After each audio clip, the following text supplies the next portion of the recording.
Hello, it's JP here, and these are stories of my life. I call it JP's Misadventures. I think one of the ones I'm going to start off with today is when I was a real young man, about 7 or 8. It was the summer between my 4th grade year and my 5th grade year. My divorced mother sent me to summer camp for a month and a half.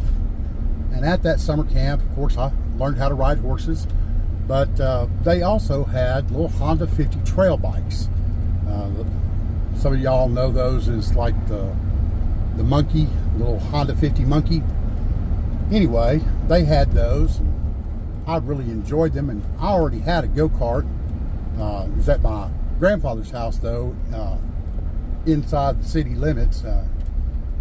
He had a pretty nice little spread in Benton, Arkansas, and he used to have a kennel there with 250 dogs, which was grandfathered in. He actually used to have a scrap yard back there too, a junkyard of cars, because he, of course, was a mechanic and a machinist, and he actually used to repair all the vehicles for the city of Benton, Arkansas, all the city vehicles, police cars, fire trucks,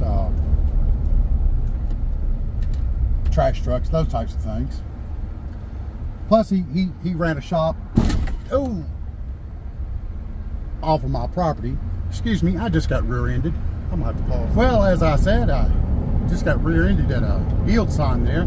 The young lady was looking over her shoulder for oncoming traffic, not paying attention to what was in front of her, and she rear-ended me. And she put a little dent in my bumper, but really, that trailer hitch of mine punched a nice big square hole in her bumper, but luckily it didn't puncture anything, nothing was leaking, and even though it was her fault and everything, we just said it was all right, going about our way.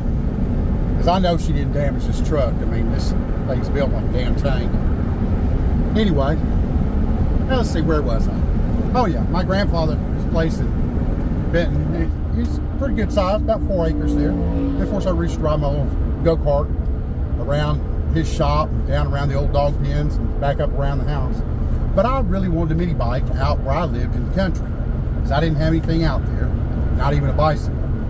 And I found out one of my neighbors had one of those little Honda Trail 50s, and he said he'd sell it to me, but he had to ask his dad first. He's a little older than I was. He's probably about 13 or so. And he come back and said he'd sell it to me for $80.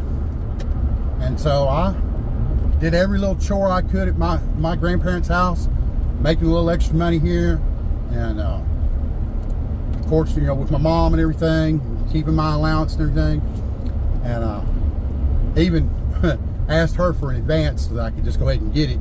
And she said, "So, it's time you learned about financing." And she financed it for me. That was my first loan, so to speak. And the interest rate was quite reasonable, because I mean, it was the late 70s after all. Anyway, I got that little mini bike, and I enjoyed that thing quite a bit. And I rode it all around out there in the country, and you know, would go to my friend's house. Of course, some of my friends actually lived on my street, or well, my road, I should say. But some of my other friends, you know, they lived 4 or 5 miles off down these country roads, and I'd drive out to their place and go ride horses with them, or they had dirt bikes and go-karts and stuff too, and we'd ride on their property, because you know, they had big properties. Now, we had 2.5 acres, but most of our 2.5 acres was dog pens, because again, my grandfather and my father raised hunting dogs when I was a child, and again, my grandfather had 250 dogs in town, and we had right at 1,000 beagles and hounds, blue tick hounds and red bone hounds. And occasionally we have something else and everything. My mother would always get her some kind of little show dog, you know, something that was AKC registered, like a West Highland Terrier or Schnauzer, or stuff like that, but she really was more of a cat person than she was a dog person. Anyway, I was headed one afternoon to my friend Matt's house to go ride horses. And when I got to the end of my street, now this had happened a couple of days before, I got to the end of my street and I wasn't paying attention to traffic, and because it's country, it's not like there is any traffic. But anyway, I crossed the street there, and immediately to your left there's a big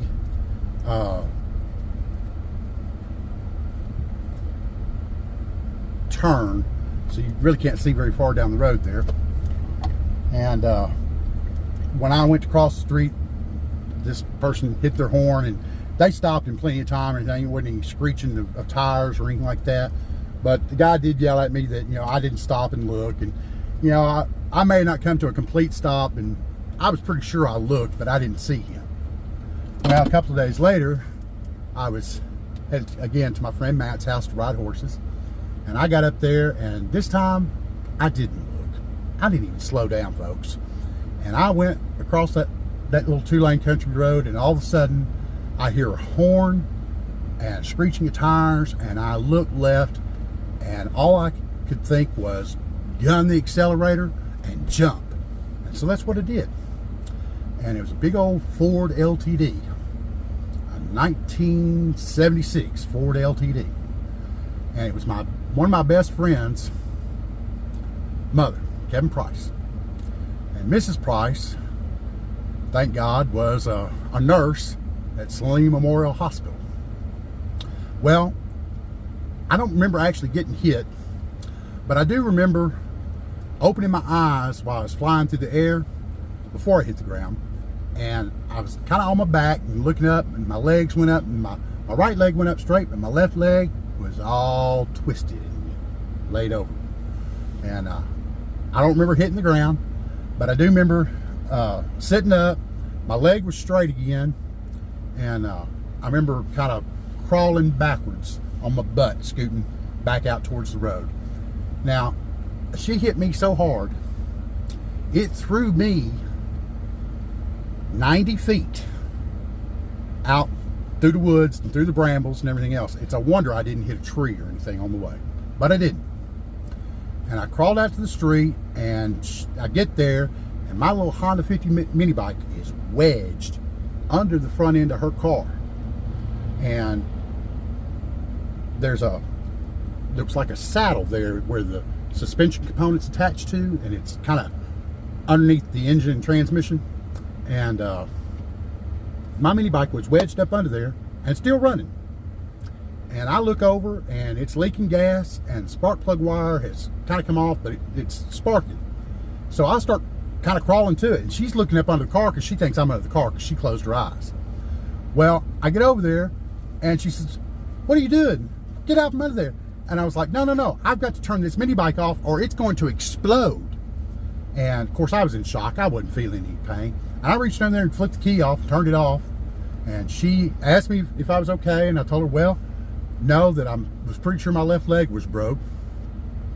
And it was just at that point that everything started to kind of sink in. And I'll continue that here in a minute. Alrighty, so here I am. I'm laying in the road about 50 feet from the front of her car, and she whips out a stethoscope, and where she found a blood pressure cuff I don't know, but she found one. And so she starts taking my vitals. And about that time, one of the neighbors down my road, Foxfire Road there in Saline County, Arkansas, comes driving up. He heard the crash and everything, and he says, "You live down there at the other end, right? The house with the nice big gray Lincoln Continental Mark III, right?" And I was like, "Yes, sir."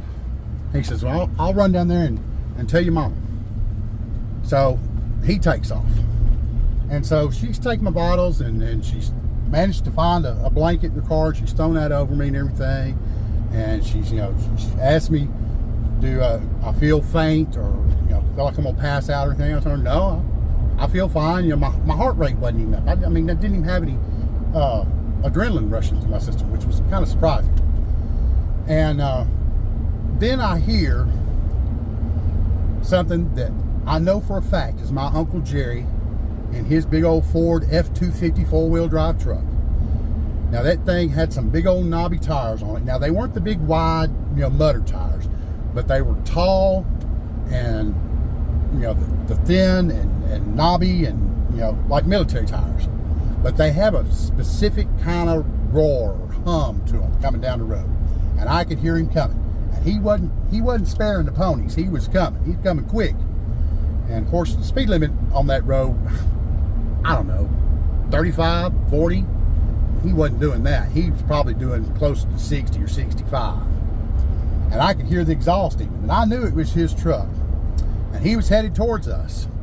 And it just kept getting louder and louder and louder. Well, where we were, if you were coming up to my road on your right at the intersection, you come around a curve, there's the intersection with my road on the right, and then it dips down and comes back up a little bit, and then there's a big power line run there, and lots of brush and everything because they never mowed them damn things. And there was another little dip just past that. So a little hill, little dip, little hill. And I hear my Uncle Jerry, and he is just getting on it, you know, because he had them cherry bomb straight through mufflers. I don't know if you've ever seen those, but they're just basically a tube full of fiberglass. And a lot of times people will heat them up, get them really hot, run them real fast down the road, and then they'll get to wherever they're going, and they'll shove a water hose up in there, which makes all the fiberglass fracture. And then you get in the vehicle and you get on the gas real hard, you blow all that stuff out. So basically it's just like having a straight pipe. So here he comes, and I hear him top that first little hill. And he sees the Ford LTD basically in the middle of the road. Well, not quite the middle of the road, but stop. And he gets on the brakes. He gets on brakes pretty hard. Then he comes to the top of the next hill, and he sees me laying in the middle of the road with Miss Price over me, and he stood on the brakes then. And that truck, I kid you not, both front tires locked up and started sliding. The back tires were not even touching the ground. And I mean, it had a lifted suspension on it and everything, but the whole front end of that truck just dove down, and I mean, it seemed like the bumper was just like a bulldozer blade, just 3 inches above the pavement, and it was headed right for us. Well, that got my adrenaline up. I thought for sure I was fixing to get run flat over by my Uncle Jerry. But he did manage to come to a stop before hitting us. And I will say he stopped pretty close. I mean, he stopped close enough I could reach over and touch the bumper of the truck. And he got out of the truck, I mean, just white as a sheet. He thought for sure he'd run us over. Because when it finally come to a stop, you know, the front tires jumped. And then the back tires hit the pavement. And it probably felt to him like he ran over something, you know. But he didn't.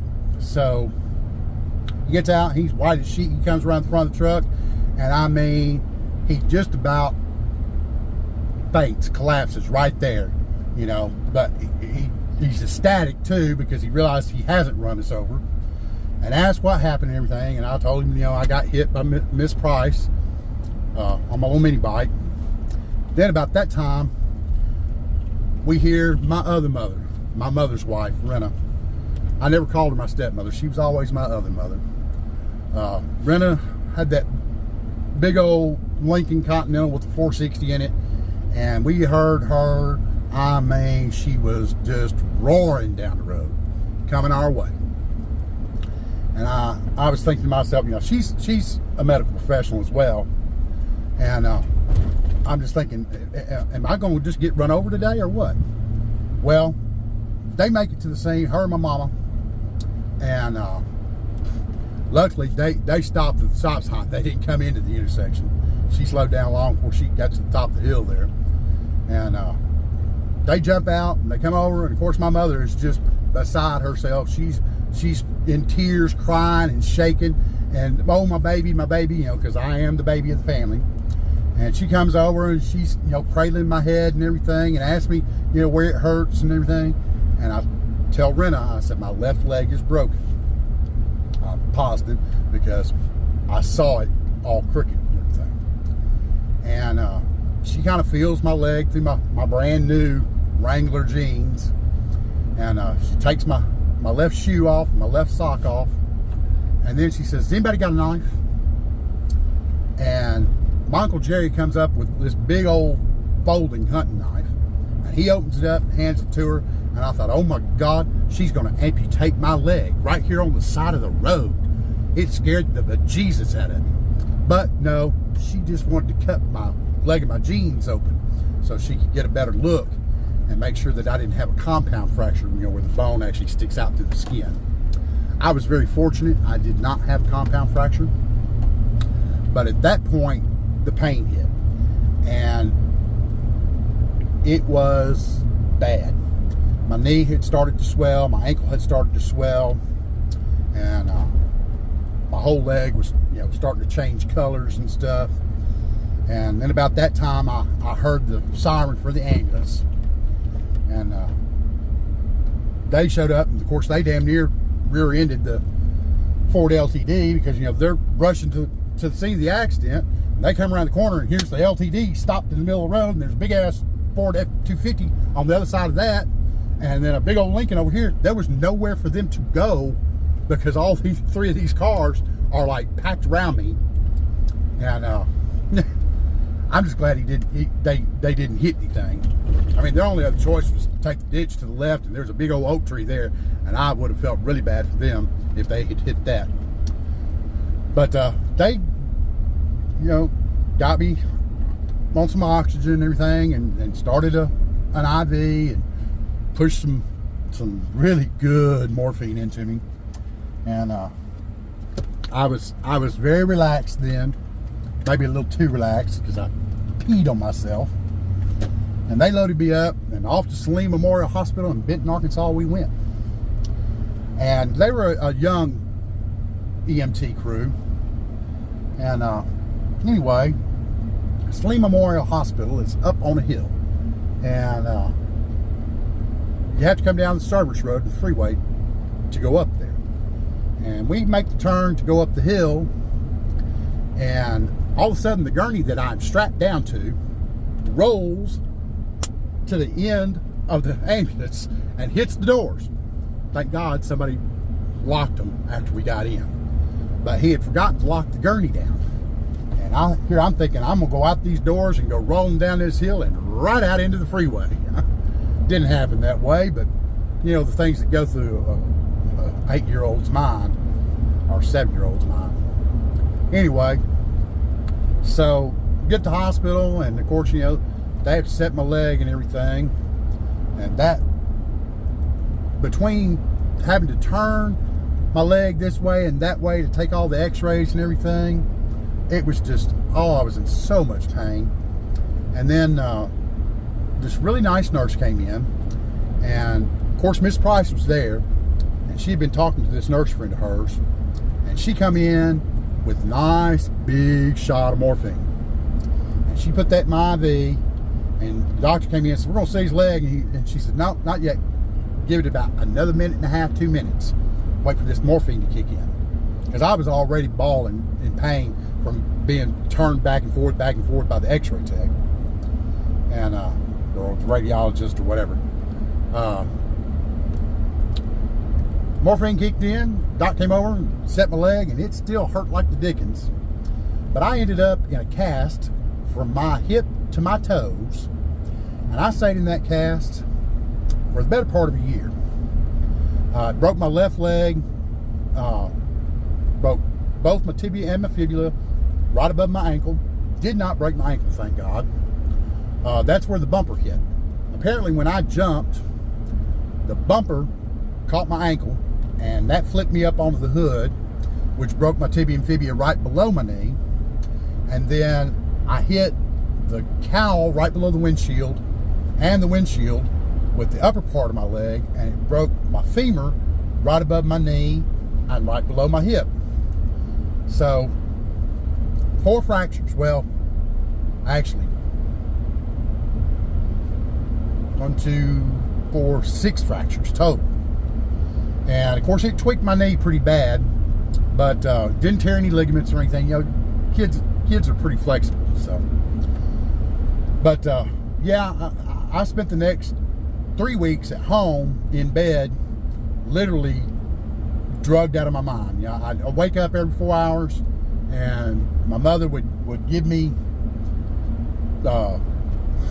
hydrocodone, because this is before Oxycontin, or it's probably Percocet, or God knows, I don't remember, but I do know I'd take that pill, and about 10 minutes later I'd pass back out. 4 hours later I'd wake up in pain, and she'd come in and she'd try to force some ginger ale down me and half a sandwich, and ask me if I needed to go to the bathroom, and then she'd give me another pill and another ginger ale. And that was 3 weeks of hell. My knee continued to swell inside the cast and was causing all kinds of problems. And we ended up going back to the doctor, and they cut that cast on the front from the top to the bottom, just put a split in it all the way down. And when they got about 8 inches above my knee, that daggum thing cracked open. That's how swollen my knee was in there. And so they just left it like that for another week or so until that swelling went down. And then they put a new cast on me. And then my mother decided, well, it's time for you to go back to school. And so I went back to school and got absolutely nothing accomplished. I would get to school and I would take my pill, and I would set a table in the back of the classroom because I couldn't get in the desk with that. And then I would promptly pass out. I'd wake up, 3-4 hours later, and they would bring me lunch if I didn't bring something myself. And of course, after lunch, all the kids, went to recess, but I'd take another pill and pass out until it was time to go home. And that went on for about 3 weeks. And, it usually takes 6 to 8 weeks for your bones to re-knit. And at the 8-week mark, they didn't like how my bones had knit, or were knitting back together. So I had to go back in and have my leg broke again. And now they knocked me out for that one. They did full general anesthesia and knocked me cold clean out, and re-broke my leg at each of the breaks and everything, and went in and actually pinned it inside. And I remember on my lower leg, they put these electrodes in on my tibia and my fibula, 2 at the top, 1 on each bone, and 2 at the bottom, 1 on each bone. And they had this little electrical battery operated thing they put on that was supposed to encourage those bones to re-knit and grow. And to this day, my left leg is most people's left leg is shorter than their right. My left leg is actually about a ½ inch longer than my right because of that. But I ended up, another 8 weeks in that cast. And of course, all the heavy-duty opioids were causing me to be depressed because I slept all the time. And even when I was awake, I was barely coherent. And my mother decided that she was going to send me to see a psychologist or psychiatrist one. And of course, I'd been acting out and everything, but that's because opioids, hydrocodone, make me an asshole. They make me mean. And I just wanted to be left alone and everything else, and wouldn't nobody do it. And he asked me if I was acting out because I wanted to go live with my father. And of course, I knew I'd been giving my mother a lot of grief, and my other mother a lot of grief, even my sisters a lot of grief. And it was mostly because I was in a lot of pain, and when I wasn't in pain, I was not in my right mind. But that psychologist or psychiatrist, whatever he was, mentioned that to my mother. And so one afternoon after a session, she asked me, is why you're acting out because you want to go live with your father. And of course I missed my dad, and it was as good an excuse as any. And instead of telling her the truth that I was just in pain and that the drugs made me mean and upset, I told her yeah. And then the next thing I know, my happy butt's packed up and sent to go live in Vicksburg, Mississippi with my father in a little bitty travel trailer. And when I say little bitty travel trailer, I mean it was small enough to be pulled behind a 73 Monte Carlo.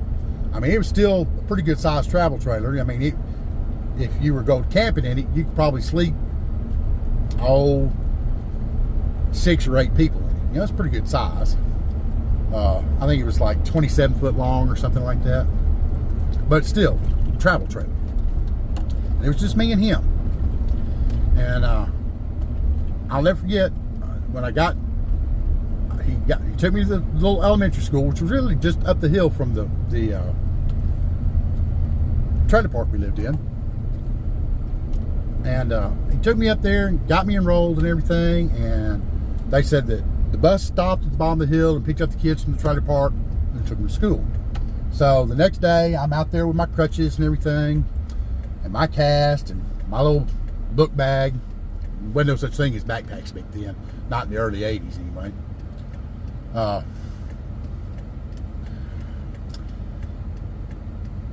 I was standing there with the rest of the kids. The bus came. The rest of the kids got on the bus. I went to get on the bus last because, you know, I was slow. I was on crutches. And the bus driver shut the door in my face, looked right at me, that gentleman did, and shut the door in my face and took off. Drove up to the school. Well, it's probably 100 yards away, maybe 150 yards away up this hill, but I didn't feel like on crutches going up that hill to go to school. So I turned around, went back to the travel trailer, took my happy pill, and crashed out. Well, when Dad got home that evening and everything, I told him, hey, you know, the bus driver closed the door in my face, refused to pick me up. I told him I'd have to have a permission slip, or did somebody have to be notified that he's supposed to pick me up, or, you know, what was the deal? And he said he didn't know, but he'd call and find out, and said that he couldn't deal with it the next morning because he had to be at work at 6, so he wouldn't be there when the bus came. He said, so just stay at home and we'll worry about it, you know, the following day when I've got off, which was a Wednesday. I'll never forget. So he left for work the next morning, and I decided I was going to see if this bus driver would pick me up. Maybe while he had the door open, I could explain myself. You know, I'm new. I just moved here. I'm registered up here. You know, please take me up to the school. He wasn't having it. He wouldn't. The second I started trying to explain myself and everything, he slammed the damn door in my face again. Well, this time I got mad, so I beat on the door with my crutches and tried to force it open and everything, and he just took off, went up the hill. I was almost mad enough to go up there and confront him at the school, but I didn't. I had already taken my morning pill, so I just didn't have the energy to do it. So I went back to the travel trailer, laid down, waited for Dad to get home. Then that Wednesday morning, we both got up, and I got ready for school and everything, and he stood out there with me at the bus stop. Now, he had his car just parked right over there on the side, and same thing happened. Motherfucker refused to even acknowledge me. And my dad said something to him, and he told my dad to fuck off, and closed the door, and up the hill he went. So Dad put me in the Monte Carlo, and he peeled out of that trailer park, and up to the school we went. When we got to school, all the kids were getting off the bus, and Dad went up on that bus, and he grabbed that son of a bitch up around his collar and drug him out of that bus and into the principal's office and threw him down into a chair and told the principal what was going on, and looked at the man and said, you need to explain yourself. First of all, you don't ever cuss me in front of one of my children. I don't care who you are. You do that again and I'll break your nose. Because we don't do that around our kids. And you need to explain to me why you won't pick pick my child up. And dude wouldn't say anything. Wouldn't tell the principal anything, wouldn't tell my dad nothing. The only thing that man said is, I quit. He got up and walked out. So the principal of the school got basically elected to drive the bus. And didn't have no problems catching the bus after that. And never did see that bus driver ever again. But yeah, I had a real hard time with those crutches and everything until I learned how to skip on those crutches. And I actually took I took second place at field day in a race around the track there at the school, because my stride was so much longer than these little short kids with their little short legs. Because I had them crutches, I had about an 8-foot stride, because I could swing up on them, and when I came down with my right foot, I'd kind of skip, and when I did, I'd put my crutches back down and get a big old swing and go again. And I basically, with 2 crutches and a leg, outrun all them kids at about I guess it's 100 yards around that thing. Wasn't very big. But they gave me a medal for it. So that's one of my childhood stories. I'll come up with something else next time. I hope you enjoyed it. It's kind of a crazy time. And I may go back and redo this one. I might have to look at it when I edit it and see how it is.